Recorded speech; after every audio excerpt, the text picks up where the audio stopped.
জিলহজ মাসের প্রথম দশকের শেষ দিন হলো ইয়াউমুন নাহর, কুরবানির দিন।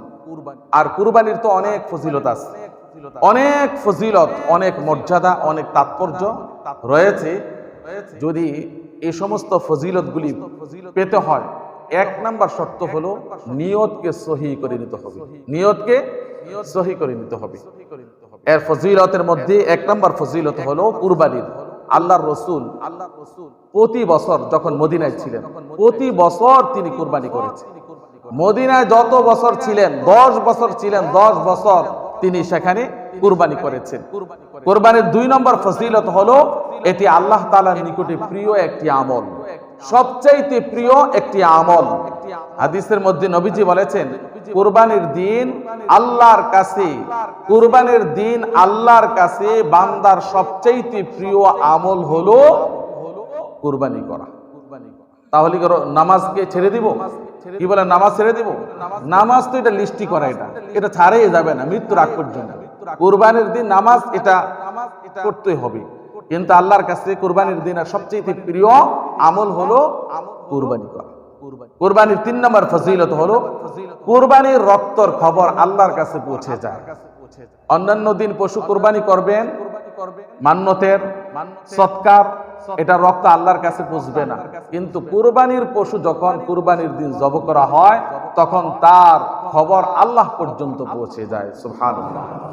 ওয়া ইন্নাদ দামা লা ইয়াকাউ মিনাল্লাহি বিমাকানিন ক্বাবলা আন ইয়াকাউ মিনাল আরদি ফাতিবু বিহা নাফসা। নবীজি বলেছেন, কুরবানির পশু যখন জবাই করার জন্য শোয়ানো হয়, তার উপর ছুরি যখন চালানো হয়, এই রক্তর ফোঁটা মাটিতে পড়ার আগে আগে তার খবর আল্লাহর কাছে পৌঁছে যায়। সুবহানাল্লাহ। 4 নম্বর ফজিলত হলো এটি হচ্ছে ইব্রাহিম আলাইহিস সালাতু ওয়াস সালামের একটি সুন্নত। ইব্রাহিম আলাইহিস সালাতু ওয়াস সালামের একটি সুন্নত হচ্ছে কুরবানি। সাহাবায়ে কেরাম জিজ্ঞাসা করলেন, ইয়া রাসূলুল্লাহ, আপনি আমাদেরকে কুরবানি করার জন্য আদেশ করেছেন, এই কুরবানিটা কি?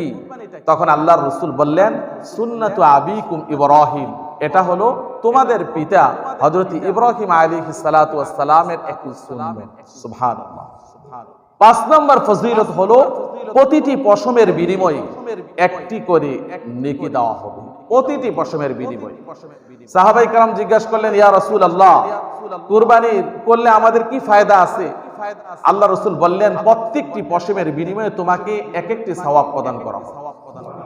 আবার জিজ্ঞাসা করলেন, ইয়া রাসূলুল্লাহ, একটা পশুর মধ্যে ছোট বড় কত পশম থাকে, ছোট পশমগুলির বিনিময়ে কি একটা করে সওয়াব দেওয়া হবে? আল্লাহ রাসূল বললেন, হ্যাঁ, ছোট পশমের বিনিময়েও তোমাদেরকে এক একটি করে সওয়াব প্রদান করা হবে। সুবহানাল্লাহ। 6 নম্বর ফজিলত হলো রক্তের ফোঁটা মাটিতে পড়ার আগে আগেই কুরবানি দাতার গুনাহগুলি মাফ করে দেওয়া হবে।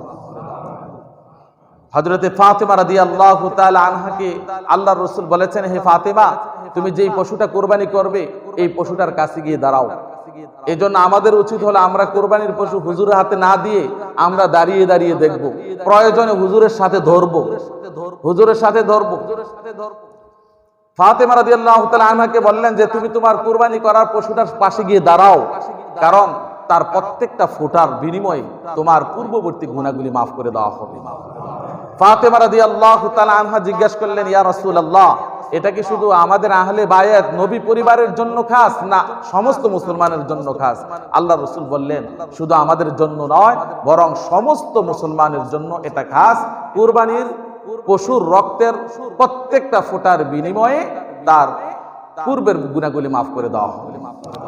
এই জন্য কুরবানিকৃত পশু জবেহ করতে হবে ভালো করে, আবার ভিতরে ছুরি ঢুকিয়ে দেওয়া যাবে না, কারণ ওই সময় ঢুকাইলে তো সব রক্ত পড়ে যাবে, আপনার গুনাহ কিভাবে মাফ হবে? জবে করতে হবে, আস্তে আস্তে দম যাবে আর রক্তের ফোঁটা পড়তেই থাকবে আর গুনাহ মাফ হতেই থাকবে। 8 নম্বর ফজিলত হলো ফুলসিরাত। 8 নম্বর ফজিলত, 7 নম্বর ফজিলত হলো প্রতিটি ফোঁটার জন্য একটি করে নেক দেওয়া হবে। প্রতিটি ফোঁটার জন্য একটি করে নেক প্রদান করা হবে। 8 নম্বর ফজিলত হলো কুরবানির পশুটা ফুলসিরাতের বাহন হবে। ফুলসিরাতের কি হবে? বাহন হবে। প্রত্যেক মানুষকে ফুলসিরাত অতিক্রম করতে হবে, আর কুরবানির পশুটা ওই ফুলসিরাত অতিক্রমকারীর জন্য এটা বাহন হবে। সে এটার উপর সাওয়ার হয়ে ফুলসিরাত অতিক্রম করবে। এই জন্য আল্লাহর রাসূল বলেছেন, আযিমু দুহায়াকুম ফাইন্নাহা আলা সিরাতি মাতায়াকুম।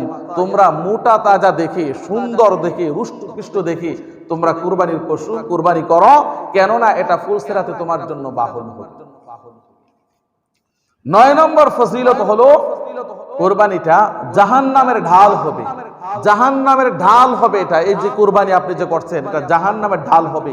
মান দহহা তাইয়িবাতান বিহা নাফসুহু মুহতাসিবান লিআদহিয়াতিহি কানাত লাহু হিজাবাম মিনান নার। যেই ব্যক্তি কুরবানি করবে সওয়াবের উদ্দেশ্যে মন খুলে, ওই ব্যক্তির জন্য এটা জাহান্নামের ঢাল হবে। জাহান্নামের ঢাল হবে ওই ব্যক্তির জন্য এটা। 10 নম্বর ফজিলত হলো পশুর রক্ত, পশম, গোবর নেকির পাল্লায় মাফ করা হবে। পশুর রক্ত, গোবর, যেগুলি গোবর আছে এগুলিও নেকির পাল্লার মধ্যে ওজন করা হবে। আবার পশম গুলিও ওজন করা হবে মিজানের পাল্লার মধ্যে। এই জন্য যারা কুরবানি করবে, যে তারা সব একটি জিনিস লক্ষ্য করবে যে কুরবানির যে পশুর যে রক্তগুলি এগুলি ফেলে রাখবে না, কারণ এটি মিজানের পাল্লার মধ্যে ওজন করা হবে। গোবরগুলি ফেলে রাখবে না, এটি মিজানের পাল্লার মধ্যে ওজন করা হবে। এই জন্য উচিত হলে এগুলি কুরবানি দেওয়ার পর কোন জায়গার মধ্যে পুঁতে রাখা। এগুলি যদি এলিমুলু না হয়, কারণ এগুলি মিজানের পাল্লার মধ্যে ওজন করা হবে। 11 নম্বর ফজিলত হলো কুরবানি ঈদের দিন শ্রেষ্ঠ। কুরবানি ঈদের দিন, কুরবানির দিনটা ঈদের দিন, এটা শ্রেষ্ঠ দিন। হাদিসের মধ্যে আসছে জুমার দিন হচ্ছে শ্রেষ্ঠ দিন। আল্লাহর কাছে জুমার দিন হলো শ্রেষ্ঠ দিন। আবার বলা হয়েছে এটা ঈদুল আজহা, ঈদুল ফিতরের চাইতে শ্রেষ্ঠ দিন। অন্য হাদিসের মধ্যে আসছে যে পৃথিবীর মধ্যে সর্বশ্রেষ্ঠ দিন হলো কুরবানির ঈদের দিন। এই দুইটা সংঘর্ষপূর্ণ হাদিস আসছে না? এক হাদিসের মধ্যে বলা হয়েছে পৃথিবীর মধ্যে শ্রেষ্ঠ আল্লাহর কাছে দিন কোনটা? জুমার দিন। আরেক হাদিসের মধ্যে আসছে ঈদের দিন। এই সংঘর্ষপূর্ণ দুইটা হাদিসের সমাধান মুহাদ্দিসিনে কেরাম এভাবে দিয়েছেন যে সপ্তাহের মধ্যে শ্রেষ্ঠ দিন হলো জুমার দিন, আর বছরের মধ্যে শ্রেষ্ঠ দিন হলো কুরবানির ঈদের দিন। কারণ এই কুরবানির ঈদের দিনকে আল্লাহর রাসূল বড় হজের দিন বলে আখ্যায়িত করেছেন। সুবহানাল্লাহ।